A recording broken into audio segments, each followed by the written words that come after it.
26 hechos. Es más, fíjense, yo llevo, como digo, casi 50 años, 46 estudiando esto mañana, tarde y noche. Y soy un escéptico renomado. Pero estoy convencido, Fernando, que es imposible falsificar los evangelios y menos el Nuevo Testamento. Es imposible.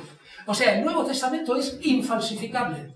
Porque si tú dices Jesús de Nazaret, no Jesucristo, Jesús de Nazaret es un puro mito literario, un mito literario solo. Consecuentemente, tengo que explicar el Nuevo Testamento y cómo se construyó. Tengo que dar algunas razones.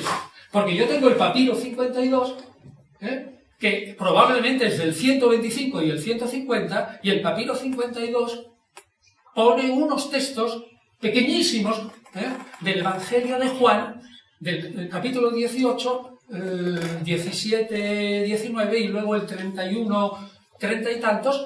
Es decir, tenemos del Evangelio de Juan un testimonio que es solo 50 o 60 años, en el peor de los casos, después de que se escribió el Evangelio. Eso no ocurre con ningún texto de la Antigüedad.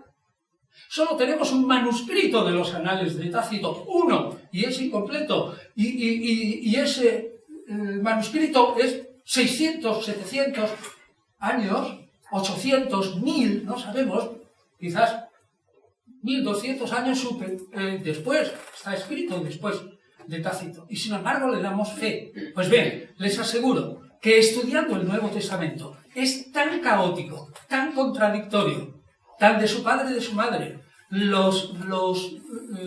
Muchos autores no se conocen entre sí.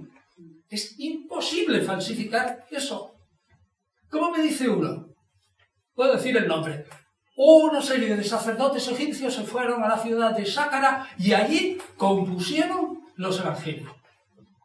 Está usted loco. No tiene ni la menor idea, porque es imposible que alguien pueda falsificar eso tan lleno e imbricado de datos históricos, tan lleno de detalles de la vida de Palestina, tan contradictorios, tan mezclando unas cosas con otras. De vez en cuando te dan unos datos que te dejan estupefacto. Es el producto de 60, 70, 40, 50 años después de una tradición oral que efectivamente, desde un punto de vista económico del historiador, me produce mucho menos dolor de cabeza aceptar que Jesús no es un mero mito literario, sino que existe una figura histórica pequeñita, mínima, que ni siquiera si el periódico del Imperio Romano hubiera tenido 100 páginas, la muerte de Jesús de Nazaret, yo no sé si aparecería en la página 100, al final abajo, en un entrefilete de media línea, ni siquiera lo sé, no tenía importancia, pero tuvo un impacto tremendo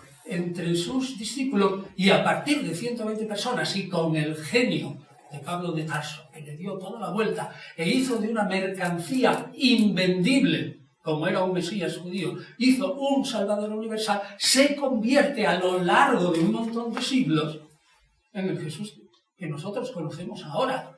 Entonces, el postular que yo puedo, con esas 10 líneas de argumentación, sacar 26 líneas de 400 páginas y montar una figura de un humilde personaje de la que tengo 3 o 4 ejemplos de otros maestros de la ley en el siglo I, y luego postular que sobre esa figura hay un proceso de repensación, reinterpretación, reinvención y de divinización, y lo explico también siguiendo unas palabras judías, como he hecho con el libro de Pablo, pues resulta que eso a mí me resulta económicamente mucho más sencillo que no los dolores de cabeza que yo tendría si parto del supuesto que Jesús de Nazaret, repito, no Jesucristo, no existió nunca, y él